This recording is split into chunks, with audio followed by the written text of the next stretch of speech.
اعوذ باللہ من الشیطان الرجیم بسم اللہ الرحمن الرحیم۔ السلام علیکم ورحمۃ اللہ وبرکاتہ۔ عزیز طالب علم ساتھیوں، اللہ تعالیٰ سے جب بھی مانگیے بھروسے کے ساتھ مانگیے، کیونکہ اللہ تعالیٰ تب بھی دیتا ہے جب ہم کچھ نہیں مانگتے۔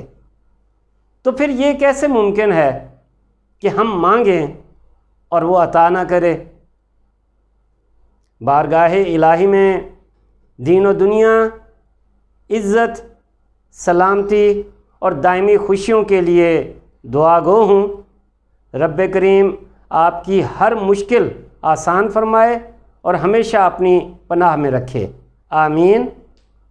عزیز ساتھیوں، آج کا ہمارا موضوع جماعت 12ویں سے تعلق رکھتا ہے۔ 12ویں جماعت کلاس سیکنڈ ایئر، حصہ نثر۔ موضوع ہے افسانہ مائیں، جس کے مصنف ہیں احمد ندیم قاسمی۔ 12ویں جماعت سے تعلق رکھنے والے اس موضوع کے حوالے سے ہم سب سے پہلے مصنف اور سبق کا ایک مختصر سا تعارف کریں گے، پھر مرکزی خیال، خلاصہ اور پھر مشقی سوالات کے ذریعے اس سبق کو سمجھنے کی ایک کوشش کی جائے گی۔ تو ہم اپنے موضوع کی جانب بڑھتے ہیں۔ افسانہ مائیں۔ جی، مصنف احمد ندیم قاسمی، ان کا ذرا تعارف دیکھیے۔ معروف شاعر، افسانہ نگار، ممتاز صحافی، کالم نگار اور عمدہ نقاد احمد شاہ المعروف احمد ندیم قاسمی نے کئی دہائیوں تک قلم کی نوک سے اپنے فن کی دھاک بٹھائے رکھی۔ 20 نومبر 1916 کو وادی سونس کیسر کے گاؤں انگا، ضلع خوشاب میں پیدا ہونے والے احمد ندیم قاسمی کی شاعری کی ابتدا 1931 میں ہوئی۔ انہوں نے جب ادب کی دنیا میں قدم رکھا تو جس صنف میں طبع آزمائی کی اسے امر کر دیا۔ کئی ادبی رسالے شائع کیے، جن میں پھول، تعلیم نسواں، نقوش، سحر، فنون اور روزنامہ امروز قابل ذکر ہیں۔ ان کے افسانوں کا موضوع دیہات کے رہنے والے عام لوگوں کے مسائل اور جذبات ہیں۔ ان کے افسانوں میں حقیقی زندگی کا عکس ملتا ہے، اس کے ساتھ ساتھ ان کی شاعرانہ عظمت بھی مسلمہ ہے۔ ان کی شاعری میں ایک طرف کلاسیکی سج دھج ہے تو دوسری طرف جدید انداز و آہنگ بھی موجود ہے۔ ان کی شاعری میں موجودہ زمانے سے آگہی کا شعور ملتا ہے۔ نظم اور غزل دونوں میں انہوں نے اپنی صلاحیتوں کا لوہا منوایا ہے، تاہم ان کی پہچان غزل کے حوالے سے ان کے مجموعہ کلام دشت وفا پر انہیں آدم جی ایوارڈ بھی مل چکا ہے۔ اس کے ساتھ ساتھ فنی خدمات کے صلے میں انہیں پرائڈ آف پرفارمنس اور ستارہ امتیاز سمیت متعدد ایوارڈز اور اعزازات سے نوازا گیا۔ ان کی وفات 10 جولائی 2006 کو لاہور میں ہوئی۔ عزیز ساتھیو، احمد ندیم قاسمی کا تفصیلی تعارف اور ان کی شخصیت کو جاننے کی ایک کوشش ہم اپنے پہلے حصہ غزل میں بھی کر چکے ہیں۔ ان کی غزل کا مطالعہ ہم پہلے ہی کر چکے ہیں اور غزل کے اشعار کی تشریح بھی ہم کر چکے ہیں۔ کون کہتا ہے کہ موت آئی تو مر جاؤں گا؟ اگر آپ تفصیلی مطالعہ کرنا چاہیں احمد ندیم قاسمی کا تو اس غزل کا مطالعہ آپ ضرور کر سکتے ہیں، جو ویڈیو کی صورت میں موجود ہے۔ جی، تو یہ ایک مختصر سا تعارف تھا نثر کے حوالے سے، افسانے کے حوالے سے۔ آگے چلتے ہیں۔ ہمارا موضوع افسانہ مائیں۔ مرکزی خیال کیا ہے اس سبق کا، اس افسانے کا؟ توجہ دیجیے۔ احمد ندیم قاسمی کا یہ افسانہ مامتا کے لازوال جذبے کی عکاسی کرتا ہے۔ مامتا ہمارے معاشرے کی دیہاتی گھریلو خواتین کی منظر کشی کرتے ہوئے انہوں نے 2 خواتین کے آپسی جھگڑوں کو اس کہانی کا موضوع بنایا ہے۔ یہ دونوں خواتین آپس میں ہر وقت لڑتی رہتی تھیں، لیکن جب بچوں کی تکلیف کا معاملہ آیا تو اس بات سے قطع نظر اس بات سے ہٹ کر کہ کس کا بچہ ہے اس کو تکلیف میں دیکھ کر تڑپ اٹھیں اور پیار کرنے لگیں۔ گویا عورت کے اندر موجود مامتا کا جذبہ لازوال اور بے مثال ہوتا ہے، اور یہ حقیقت ہے کہ مامتا کے جذبے کا کوئی نعم البدل ہو ہی نہیں سکتا۔ جی جناب، یہ اس کا مختصر سا مرکزی خیال۔ آگے بڑھتے ہیں۔ افسانہ مائیں، اس کو مختصر کر کے خلاصے کی صورت میں یہاں پیش کیا گیا ہے۔ ذرا خلاصہ بھی پڑھ لیتے ہیں، دیکھ لیتے ہیں، سمجھ لیتے ہیں، اور اس کی مدد سے ہم پورا سبق بھی سمجھنے کی کوشش کر لیتے ہیں۔ احمد ندیم قاسمی دور حاضر کے معروف شاعر، افسانہ نگار اور نقاد ہیں۔ دیہی زندگی کی عکاسی ان کے افسانوں کا خاصہ ہے، یعنی خصوصیت ہے۔ ان کی تحریروں میں طبقاتی ناہمواری اور استحصال کے خلاف شدید رد عمل پایا جاتا ہے۔ طبقاتی ناہمواری یعنی مختلف طبقوں کے درمیان جو فرق ہے، تفاوت ہے، اس کی بات کی جا رہی ہے۔ تو اس چیز کے وہ خلاف تھے، طبقاتی ناہمواری کے خلاف، اور پھر استحصال، ان کے ساتھ غریب طبقے کے ساتھ ظلم، زیادتی، اس چیز کے خلاف وہ شدید رد عمل ظاہر کیا کرتے تھے، یعنی رد عمل پایا جاتا۔ شامل نصاب افسانہ مائیں ان کے افسانوں کے مجموعے سے لیا گیا ہے، جس میں انہوں نے ہمارے معاشرے کی گھریلو خواتین کی منظر کشی کی ہے۔ بیگم راجہ اور بیگم خواجہ کے روز کے جھگڑوں کا حال بیان کرتے ہوئے ایسے مقام پر انہوں نے افسانے کا اختتام کیا ہے کہ بیگم راجہ کی گود میں بیگم خواجہ کا بیٹا اور بیگم خواجہ کی گود میں بیگم راجہ کا بیٹا مسکرا رہا ہے، اور وہ انہیں پیار کرتی ہوئی نظر آ رہی ہیں۔ یہ وہی مامتا کا جذبہ ہے جس کے تحت وہ ایک دوسرے کے بچوں کو اٹھا کر پیار کر رہی ہیں، حالانکہ دونوں کے درمیان جھگڑا ہے۔ افسانے میں بتایا گیا ہے کہ ان دونوں خواتین کے درمیان عام طور پر جھگڑا چھوٹی چھوٹی باتوں پر شروع ہوا کرتا تھا، جو روز کا معمول تھا۔ دیوار میں کیل ٹھونکنے سے دوسری طرف کے پلستر کا اکھڑنا ایک بہت بڑے وبال کا باعث ہوتا، بڑی مصیبت آ جاتی۔ اسی طرح ایک بچے کی گیند اچھل کر دوسرے کی بالٹی میں کیا گری کہ الزام اس کی ماں پر لگایا گیا کہ یہ سب اس کی شرارت ہے۔ الغرض آس پڑوس کی خواتین کے ساتھ ساتھ مرد حضرات بھی جھگڑا دیکھنے میں آگے آگے ہوتے، تاہم مصنف کہتے ہیں کہ ان جھگڑوں میں الزام تراشیوں کی بجائے بات صرف بد دعاؤں تک ہی محدود رہتی تھی، بد دعاؤں تک۔ اس لیے اکثر اوقات پڑوسیوں کو ان جھگڑوں سے کوئی زیادہ دلچسپی محسوس نہ ہوتی۔ جھگڑے کا آغاز عام طور پر بیگم خواجہ کی طرف سے ہوتا تھا، لیکن اس تمام صورتحال کے برعکس ان خواتین کے شوہروں کا تعلق انتہائی خوشگوار تھا۔ وہ دونوں ایک ساتھ گھومنے پھرنے جاتے، واک کرتے، اور جس چیز کی ضرورت ہوتی بلا چوں چرا مانگ لیتے تھے۔ چونکہ دونوں کی بیگمات ایک دوسرے کے شوہروں سے پردہ نہیں کرتی تھیں اور احترام بھی زیادہ کرتی تھیں، اس لیے کوئی چیز مانگنے پر دوسرے کی بیوی جھٹ پیش کر دیتی تھی، یعنی ایک دوسرے کے شوہر کا احترام کرنا۔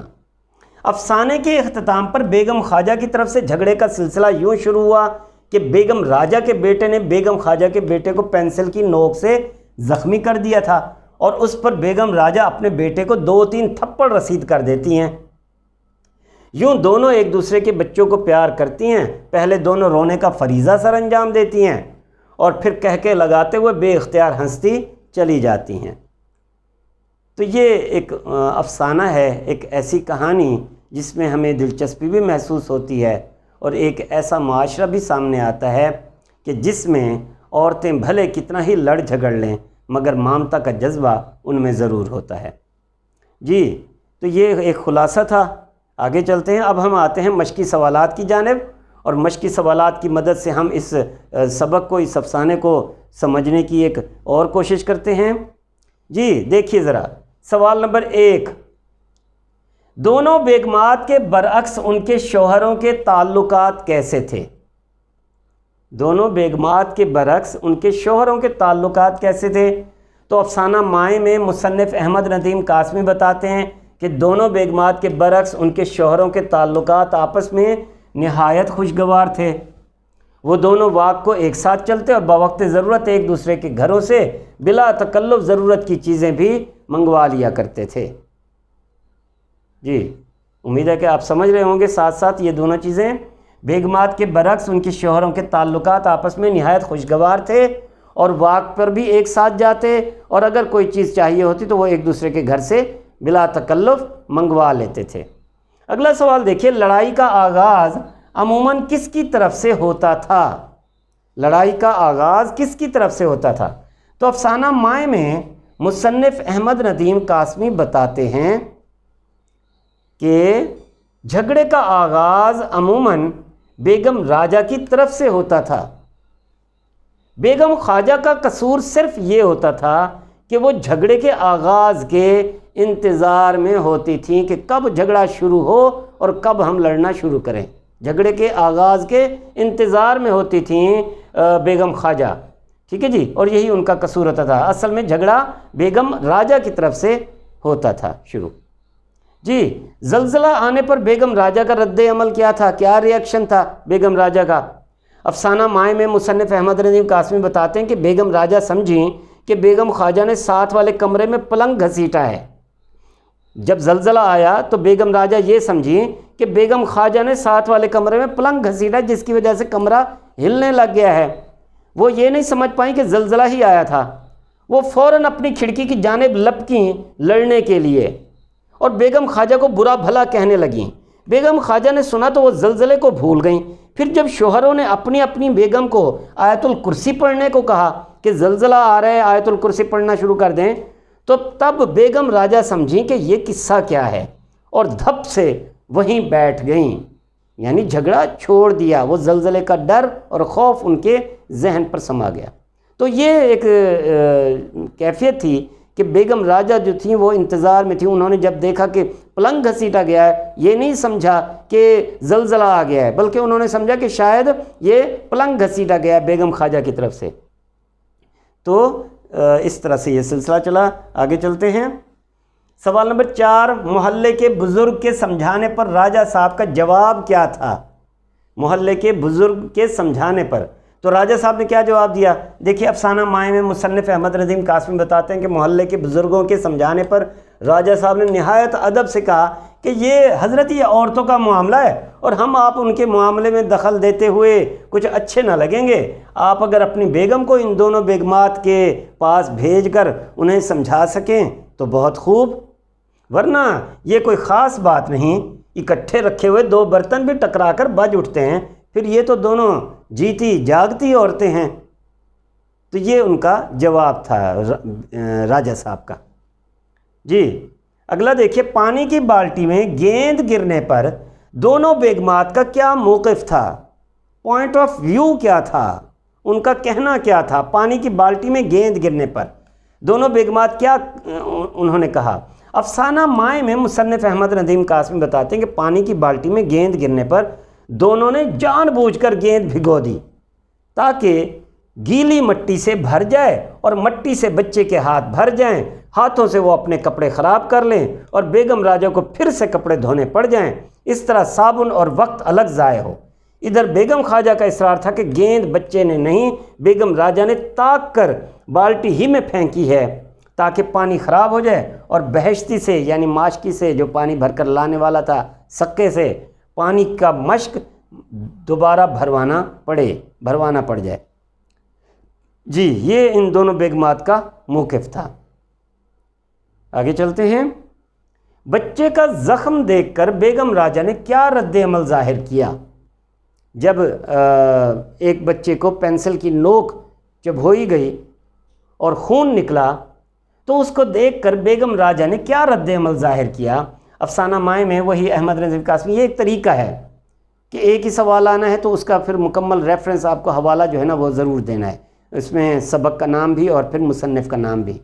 تو افسانہ مائیں یہ سبق کا نام آ گیا، پھر مصنف احمد ندیم قاسمی اس کا نام آ گیا۔ احمد ندیم قاسمی کا ایک شاہکار افسانہ ہے، اس میں وہ بتاتے ہیں کہ بیگم راجہ نے جب بیگم خواجہ کے بچے کی ران کا زخم دیکھا